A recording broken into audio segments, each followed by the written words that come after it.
Лайфа Гайокстър, жените само създават проблеми. Невъзпитаните жени, човек. В момента живеем в свят, в който нито момчетата са възпитани, нито момичетата са възпитани. Просто никой не е възпитан, защото няма родители. Защото самите родители не са възпитани.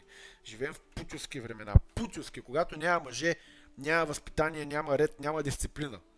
Проблема не е от самите жени, главно проблема е от мъжете, защото няма мъже. Обществото се контролира и се диктува от мъжете. Когато няма мъжкари, то може да има хора с пишки, но това не са мъже.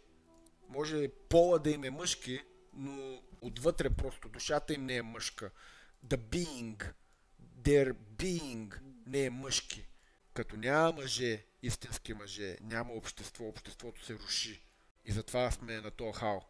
И щом сме на този хал, щом мен ще ма тролят, щом истинските хора, фалшивите знаят, че са фалшиви, истинските знаят, че са истински. Понеже аз съм мега ядосан, че фалшивите хора използват истинските хора и много често истинските хора са много по-интелигентни от фалшивите хора, сега ще почна да играя тяхната игра.